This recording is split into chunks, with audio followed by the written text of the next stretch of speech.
Salut à tous, on se retrouve aujourd'hui pour la deck profile de Kylian, Yo, qui était présent au CDF 2022. Alors Kylian, quel résultat tu as fait et qu'est-ce que tu as joué? bah écoute, j'ai fait top 64, 50e et quelques à l'issue des rondes, et je perds en top 64 contre Grégoire de la TFL, donc super game, super sympa, voilà. Et je jouais Despia, du coup, Despia Dogmatica, mais on va Ok, dire là. Euh, voilà, bah du coup, quand tu veux, et bah c'est présente-nous parti. ta decklist. Du coup, bon, je sépare le main deck en 3 piles. D'abord, il y a les bonnes cartes, les vraies bonnes cartes d'engine que j'ai voulu maximiser. Donc 3 brandés de fusion, bon voilà, la carte est broken, on le sait, c'est le gros bait à H. 3 Aluber, pareil, parce qu'on veut toucher brandé de fusion ou brandé d'Inred si on a déjà brandé de fusion. 3 opening, pareil, accès à Aluber et l'effet du cimetière est cool aussi pour protéger de la destruction. 3 patchwork, alors moi je le joue à 3 parce que je considère que patchwork c'est la bonne carte, c'est-à-dire que patchwork tout seul c'est une poly et un matos. Du coup, quand tu open ça, tu briques en général pas. Par contre, tu peux brick avec Edgimp, du coup je préfère avoir 3 ça à choisir. D'accord. 3 Albion. Pareil, je considère que c'est une carte qui brique peu. Alors, t'es pas trop content d'en avoir deux en main, mais au pire, ça va tous sa poly, donc c'est ok. Et c'est un upstart en fait qui fait presque du plus 1. C'est soit du plus 1 quand tu foolish opening contre un match-up où on va te péter tes cartes par effet, soit c'est du plus 0,5 on va dire au sens où tu peux foolish base pour rendre tes branded in red, ou moi dans mon cas, une piège que je joue live. Du coup, je trouve que la carte est vraiment forte et en plus, des fois, tu peux aussi l'aspect avec son effet pour aller chercher des dégâts. D'accord. Et ensuite, truc un peu spacey, je joue 2 Nadir. Alors pourquoi c'est Nadir? Alors on y vient, alors juste 2 Nadir, voilà, l'Ecclesia qui va avec. En fait, c'est parce que je trouvais que le deck brique un petit peu. C'est-à-dire qu'en fait, pour jouer ce Despia, on doit jouer beaucoup de cartes qui sont mauvaises, entre guillemets, qui marchent pas toutes seules. Donc il y a Albaz, il y a Tragédie, qui sont bien quand tu commences à jouer, mais il faut pouvoir commencer. Et en fait, le problème, c'est quand le deck prend H sur rondée de fusion, souvent tes boards ils puent, voire tu fais rien du tout. Et du coup, je montrerai à la fin, mais en fait, tu as des combos avec Nadir ou Nadir tout seul, ça te permet de faire quelque chose qui est quand même impactant. Et ça permet aussi, même mine de rien, la carte foolish depuis l'extra deck, donc ça fait des ressources via Albion, Albaranatus et tout ça. Ecclesia, du coup, elle va aussi chercher la piège, cette piège-là, confrontation. Donc ça fait qu'en fait, même dans les mains où on se fait H brandé de fusion et qu'on a que Ecclesia et genre un moyen de faire un mascarade avec une poly, on peut quand même aller faire spé Ecclesia et aller tuto la fleur ou la piège. Ok. Et la piège, du coup, en fait, alors je suppose que personne ne sait ce que ça fait. En tout cas, tout le monde m'a demandé ce que ça faisait au tournoi. En gros, ça permet de spé un Dogmatica ou un Albaz, soit depuis la main, soit depuis le cimetière. C'est un peu une branded in red en bizarre, globalement. Le gros intérêt qu'il y a, c'est qu'avec Albion, du coup, si on a Albion et Ecclesia en main, juste ça, en fait, on peut faire effet Albion, piocher une carte, et envoyer Albaz au cimetière, piocher une carte, on norme Ecclesia, on va tuto la piège, tour adverse, on fait ça, on spell Albaz qu'on a envoyé au cimetière avec Albion, et du coup, on défausse une carte qui est souvent une brique, du coup, mais genre un Jimp, donc on va pouvoir tuto patchwork. Si on fait que ça, c'est parce qu'on a les briques, du coup. Et du coup, on peut super poly avec un monstre de l'extra deck adverse et faire Mirror Jade. Du coup, on arrive sur Mirror Jade qui passe au travers de H. Et d'un perm et ce genre de trucs. Et du coup, bah, ça permet de nous remettre dans la game et de commencer à jouer parce que de toute façon, Despia, moi je considère que c'est un deck contrôle au sens où tu veux juste pas mourir. Tant que t'es pas mort et que tu continues à jouer, tu vas finir par gagner parce que le deck a un grind qui est juste débile. Voilà. D'accord. Et franchement, c'était plutôt cool et les gens s'y attendaient pas trop. Ça a l'air d'être une sacrée tech en effet, ouais. Ensuite, les cartes d'engine qui font moyennement jouer et qu'on n'a pas trop envie de voir, c'est pour ça que j'ai toutes mises à 2, max, 2 Albaz. Des fois, en vrai, c'est un des meilleurs parce que des fois, t'es quand même content de le voir en main, mais voilà, c'est à 3, je trouve qu'il y a quand même des moments où ça break. 2 tragédies, pareil, c'est chiant de voir en main de départ quand tu peux pas jouer. Je trouvais que 2 ça suffisait au grind. 2 branded in red. Je pense que 3 c'est insane au grind et j'ai vraiment réfléchi, mais du coup, comme on a la piège qui permet aussi de se faire Albaz et de faire la même chose au final, plus ou moins, j'ai accepté que c'était ok d'en jouer que 2. Et c'est une carte qui break si tu n'arrives pas à mettre des monstres au cimetière. Donc c'est chiant. 2 Edgimp. J'en joue pas 3 parce que pareil, c'est une carte si jamais t'as pas accès à une poly ou que tu résous pas brandé de fusion pour le défausser avec. Ou que t'as pas opening, en fait dans les mots où t'as pas opening et que t'as pas brandé de fusion, et ben cette carte ne fait rien. Et du coup les mains typiquement dans les games que je lose, c'est les games où j'ai un ça, une tragédie, un albaz et je suis en mode c'est bien, cool mon deck. Voilà, donc je pense qu'à 2 c'est bien, même si le troisième pourrait se considérer, mais je pense que 2 c'est bien.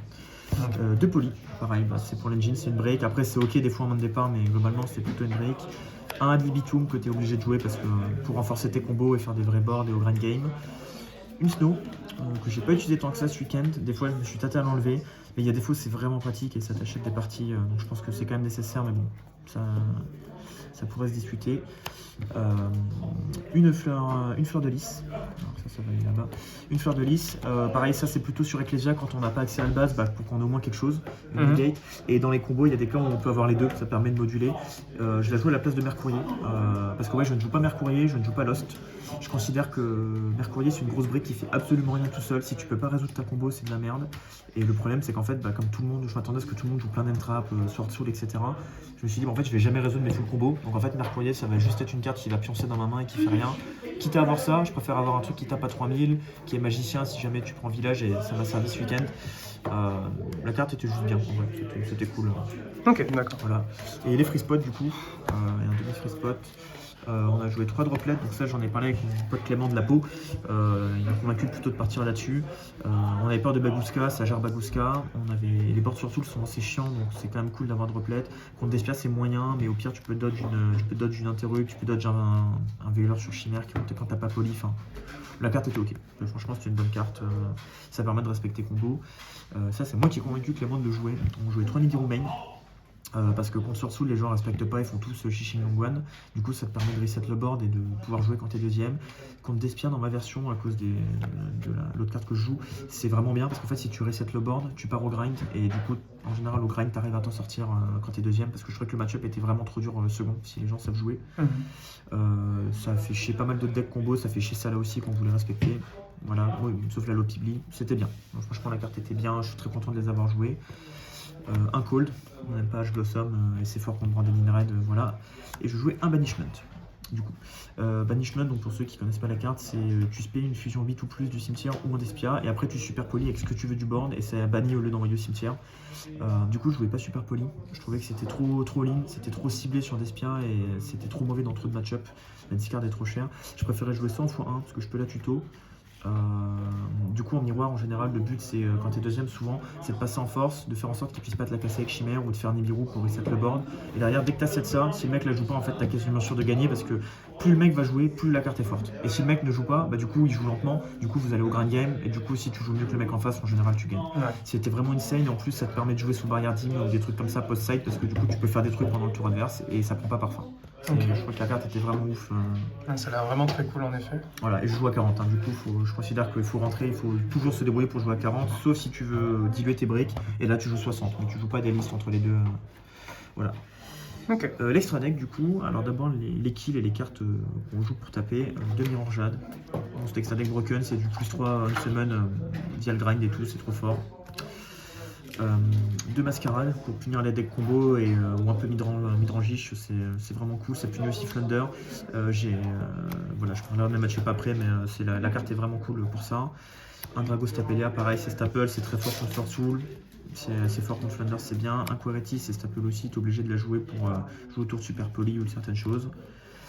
Je joue 2 Lubellion et une Chimère. Alors on avait hésité à faire l'inverse, mais j'ai jamais résolu de Chimère du tournoi. Dans les trainings avant, quand il y avait Modern Trap, je faisais jamais de Chimère, j'avais jamais besoin. Je pense que si tu as besoin d'une deuxième Chimère, c'est que tu joues contre Alliage ou un deck comme ça. Du coup tu fais Lubellion, remélange Chimère et tu le refais plus tard. T'as le temps de le faire, donc c'est ok. A l'inverse, comme il y a beaucoup d'entrap, je pense que c'est bien d'avoir de Lubellion, parce que quand le premier se fait un perm, des fois tu as besoin de pouvoir faire le deuxième pour remélanger des cartes. Donc moi en tout cas j'ai plusieurs fois fait le deuxième, et des fois c'est confortable de savoir que tu peux laisser le premier banni pour faire autre chose, ou garder un body. Et du coup 2 c'était bien. Moi en tout cas j'ai beaucoup aimé GR 2. Ensuite pour les cartes qu'on foolish plutôt, 3 Albion. J'aurais pu jouer à 2, mais en vrai moi je vous montre après, j'ai une grosse combo où je le joue, où tu fais main combo en fait, et du coup à partir de là t'es un peu short, donc tu préfères en avoir 3. D'accord. Un Albarenatus, c'est-à-dire que quand tu as déjà foolish un Albion, foolish Albarenatus, ça te permet d'avoir un extra tuto après, donc c'est cool. Puis la carte permet aussi d'un peu enfler Dragon Link, même si ils avaient tous prévu une tech avec Drago Koakimeru, donc ça marche pas tant que ça, mais bon, c'était bien d'avoir l'option. Un Titanic Lad, c'est mon out au tower pour Attic Nister et compagnie. Moi dans mon deck c'est encore plus fort parce que du coup ça peut spec les aussi, donc ça c'est cool. Ça permet de faire one card combo avec Nadir. Voilà, il y a des fois ça permet de push, et au pire ça fait une extra foolish pour faire une tuto en plus fin de tour. Il y a des tours où quand on se prend nib on résout les 3, donc c'est quand même cool de faire du +3 sous nib gratos. Et je jouais une Entes, c'était le choix de la veille. L'idée c'est que je me suis dit quitte à jouer Nadir, autant jouer Entes, comme ça quand je vais prendre des rivalries Gamune, quand je vais prendre des skill drain, enfin des floodgates à la con, tout ce qui pourrait être chiant, en fait, juste tu fais Nadir un test et t'as une solution. Donc c'était vraiment cool d'avoir un out main deck à ça. D'accord, ok, super intéressant. Ça c'était vraiment cool par contre. Ça vraiment, c'est un comes up. Je pense que je vais poncer la liste pour partir dans ce sens. Et le side ensuite. Ensuite, il y a respecter les back rows. Donc déjà 3 twins plumeaux, ça parce que je veux pouvoir péter mine, donc j'aime pas Lightning Storm pour ça, je veux pouvoir péter mine n'importe quand. 3 Heavenly qui sont à la fois pour les match-up back row, mais aussi pour les match-up comme Sword Soul, où en vrai tu sais que les gens vont mettre parfum et barrière, tu peux pas gagner si tu touches pas Red Reboot, ou si t'as pas pu les empêcher de faire le board, du coup c'est Nibiru Heavenly. En fait il faut casser leur board et espérer acheter un tour, c'est chaud quand même. En gros le deck gagne contre tout, sauf quand il break et sauf quand il prend barrière. Ou parfum. Moi j'ai perdu que là-dessus, globalement du tournoi. D'accord, ouais. Donc faut composer là-dessus. Après je jouais 3 Dark Ruler, je suis moyen convaincu de la carte, mais j'avais pas toutes mes cartes de side dans le classeur la veille du tournoi, donc j'ai fait avec ce que j'avais. C'était quand même ok, mais le problème c'est que ça mange parfum, donc c'est chiant parce que les gens vont rentrer parfum contre nous. Évidemment, ouais. 3 Didi Crew parce que c'est une trap, c'est très fort en mirror, parce que tu peux la top deck, c'est très fort contre Salah. Il y a des match-up marginaux, c'est cool aussi, je voulais les avoir, j'ai dit voilà, je les prends au cas où. Je les ai pas beaucoup rentrés, mais j'ai pas trop tombé sur les match-up qui étaient chiants. Et un Kaiju, j'avais un one-off free, j'ai dit allez, s'il y a des towers, pour Team Buster et tout, ça gère statut barrière, voilà. Ok, d'accord. C'est ok. Du coup pour les match-up, globalement dans la journée, j'ai tagué du Sword Soul, j'ai tagué du Despia, j'ai croisé un Mystic Mind Burn, que j'ai 2Z d'ailleurs, j'ai gagné la une. Il s'est tué tout seul avec les mascarades, il s'est retrouvé sur un multiple de 200 avec Chaudron, il est mort au burn. Donc j'étais en mode bon bah voilà, bonne journée. C'était assez rigolo de gagner sous mine barrière de terrain. Et je pense que mine burn c'est un match-up qui est free pour le deck si on sait le jouer en plus. On peut pas perdre normalement à cause de mascarade. J'ai pas tapé de Flounder. Bon, le match-up est chiant, je suis content de pas en avoir tag. J'ai tapé 2 ou 3 roquettes, je crois, sur le tournoi. Globalement, mes défaites en ronde, c'est contre Sword Soul parce que je break la 1 et la 3, il a parfum et il a combo, donc je perds. Je perds contre ABC Therion, c'est ronde 7 le jour 1 et je suis défoncé. Je dois la gagner, je fais un misplay. Je dis que je dois jouer autour de H. J'ai Albion, Bandadine et j'ai Albion. Je vais tuto Bandit Fusion le 2, Bandadine Red. Du coup, je prends H et j'ai perdu. J'ai juste fumble complètement là-dessus. Voilà. Des petits misplays qui arrivent. Ouais, non, mais la fatigue, hein. Le regard c'était compliqué. 13 heures pour faire cette ronde J1. Je sais que c'est dur de regagner le tournoi, mais là c'était chaud, les gars, quand même. Franchement, c'était un peu abusé. Voilà. Non, sinon le tournoi s'est bien passé. Le deck était super cool. J'ai tagué que avec des gens sympas. Tout le monde était cool au tournoi et ça fait plaisir. Voilà, ouais, les petits combos. Oui. C'est ce que je Combos, voulais puis après, dire. Est-ce que tu veux me montrer les combos du coup? Alors ouais, il y a 2 trucs. Voilà, donc le truc avec Nadir, du coup, montrer ce qu'on fait. Donc en fait, c'est juste en gros, si admettons qu'on a une main nulle, on n'a rien, on n'a pas Albaz, on a que des tragédies et des Jim, on fait juste Nadir. Hop, on va envoyer au cimetière Titanic Clan, du coup. On va chercher Ecclesia. Là on a le choix, soit on fait Norme Ecclesia, effet, alors là, on fait Norme Ecclesia effet quoi qu'il arrive. Si on prend Veilor dessus, ok, fin de tour on va chercher Fleur, du coup. Et comme ça au moins on a une negate. C'est nul mais c'est mieux que de mourir. Ouais. Admettons que l'adversaire fasse pas ça, qu'il n'ait pas Veilor ou qu'il n'ait pas envie pour X raison. On va chercher confrontation plutôt. On va 7, fin de tour, effet Titanic Lad. On peut aussi chercher Albaz avec. D'ailleurs Nadir va aussi chercher Albaz en passant, donc ça c'est. Ne l'oubliez pas. Fin de tour, on fait fin de tour. Tour adverse, l'adversaire fait un play. Il part sur un monstre d'extra, genre admettons il fait Bakshia par exemple, ou un Monk. On peut juste faire confrontation, spé Albaz. Comme on a break, en général on a Jim Pama, c'est assez courant. On va défausser Jim tuto patchwork et avec l'effet d'Albaz, et du coup on peut faire super poli sur le board adverse. Du coup ça permet au moins d'avoir Mirror Jet pass minimum. Et Mirror Jet, du coup ça fait qu'on va pouvoir foolish Albion, avoir accès à Bandit Fusion, gérer un play. Comme dit, le but c'est de pas mourir. Il y a moyen que ça soit ok, sachant que si on break c'est peut-être qu'on anime et droplet. Et alors là du coup pareil, on a une free discard d'Albaz avec droplet parce qu'on peut le spé du cimetière, enfin c'est cool. Voilà, donc ça c'est le play, ça c'est ce qui fait que Nadir c'est one card combo et ça permet de stab un peu le deck. Et après il y a la full combo que je vois personne faire, et qui est pas trop dur à faire. Globalement il faut n'importe quel dark en main, on va dire à la base, une poly, une poly, voilà. Du coup patchwork ça marche parce que ça te donne le dark et la poly. Et il faut soit bander de fusion, soit marqué en rouge, ou les deux, et un alubert. T'as le choix. On est pas obligé d'avoir alubert, mais voilà, en gros une combinaison de ça, de marquer alubert et bander de fusion. D'accord. Globalement ce qu'on va faire, on va faire norme, effet. On va chercher bander de fusion. Là on va activer bander de fusion. Donc là si on prend H évidemment on a le seum, hein, comme d'habitude, mais ça de toute façon ça ne change pas de d'habitude. Ensuite, on fait fusion, on va envoyer tragédie et un Albaz. Hop. Est-ce qu'il est Albaz? Il est là. Hop, pardon, je l'ai enlevé. On va celui du deck, donc là on va envoyer les deux. Pardon, ça c'est dans l'extra. On fait l'Ubellion. Pour l'instant c'est classique, il n'y a pas de souci, paf, voilà. Donc là on va déclarer chaîne 1 Lubellion, on défausse le Dark parce qu'on va s'en resservir après. Chaîne 2 Tragédie. Bon, jusqu'à là voilà. Là on demande à l'adversaire s'il a une réponse parce que c'est à lui de parler. Il y a deux choix possibles. Soit il fait un perm mais on fait marquer en rouge sur. En fait on va dans tous les cas faire marquer en rouge sur Albaz, mais du coup si l'adversaire veut faire un perm, s'il sait pas qu'on a marqué en rouge, il va le faire tout de suite. Et alors là du coup c'est insane parce qu'on va dodger une perm en plus. Marqué en rouge sur le Albaz qu'on a envoyé avec Bandit de Fusion. Hop. On va faire un Mirror Jade là-dessus. Paf. Ensuite, on va résoudre Tragédie. On va aller chercher Ad Libitum. Et ensuite, on va résoudre l'Ubellion. Du coup, avec l'Ubellion, par contre, là, c'est là on va faire un Albion. Donc ça repart ici. Ça part dans le deck. On fait un Albion en défense. Paf. Nouvelle chaîne, du coup. On déclare l'effet d'Albion. On va faire l'effet d'Albion. On va bannir Tragédie. On peut aussi bannir Aluber, mais je préfère le garder pour avoir un negate. Ça dépend de ce qu'on veut faire. Globalement, on va bannir un Despia et le Dark qu'on a défaussé. Pour faire un premier Mascarade. Ici, on met là préférentiellement, paf, ok, donc là on en est là on est posé, sauf que maintenant ce qu'on fait du coup c'est on active Poly pour voir s'il y a ça une réponse, s'il en a pas on chaîne Mirror Jade et on fout les Titaniclad, du coup on enlève Mirror Jade, on va résoudre la Poly, on va fusionner Ad Libitum et Albion. Et du coup là on a le choix, si on veut jouer safe on fait plutôt un Prédaplante, si on sait contre quoi on joue, parce qu'on a Scout ou whatever, on sait qu'on peut faire Mascarade. Là on choisit, ça dépend de ce qu'on veut faire globalement. Paf, effet Ad Libitum, on respect Mirror Jade. Ici, préférentiellement d'ailleurs, dès qu'on va le mettre ici, on va même mettre en extra zone parce qu'on a besoin des deux spots. Voilà, là on est bien parce que là on va dire fin de tour. Du coup, si l'adversaire a pas Nib, fin de tour on a effet Titaniclad et Albion. Du coup, on peut set Banishment par exemple ou Branded in Red, c'est au choix. Le deuxième, et on va spé Ecclesia qui du coup va chercher Fleur. Et du coup, on se retrouve avec. Là-dessus, on se retrouve avec une interrupt, 3 interrupts du coup parce qu'il y a un Libitum, 4 interrupts avec Fleur, et ensuite il y a double Mascarade ou une 5e interrupt. Du coup, en général, c'est FTK. C'est juste pas possible de passer ça comme board, c'est très difficile. Admettons que l'adversaire nous Nibiru. Voilà, du coup, c'est ok parce qu'en fait, on enchaîne encore Mirror Jade, Foolish Albar Enatus, on rebannit lui, on accepte qu'on perd tout ça, l'adversaire prend ses 1002.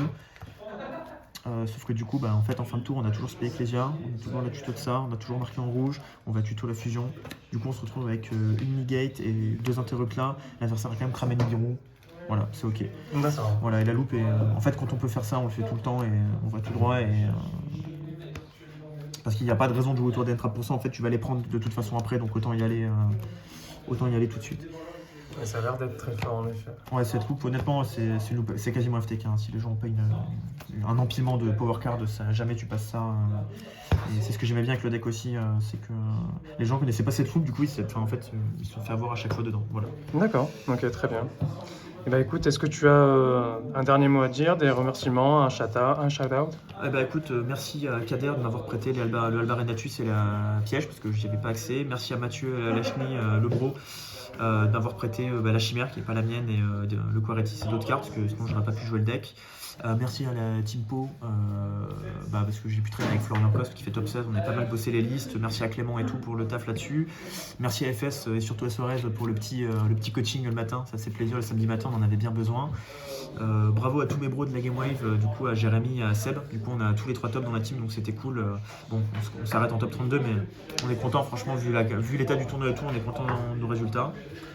Voilà, je crois qu'on y est. Merci à mes adversaires, franchement les gars c'était cool de jouer contre vous, j'ai eu que des games sympas, vous étiez tous cool et voilà. GG à Mathieu pour son top au France, voilà j'ai entendu des trucs là-dessus. Écoute, force à toi bro, si t'as rien fait, écoute j'espère qu'on va te lâcher la grappe avec ça, que ça va bien se passer et voilà, c'est tout. Ça roule. Bah écoute, merci beaucoup et puis nous on se retrouve pour une prochaine vidéo. Yes. Salut.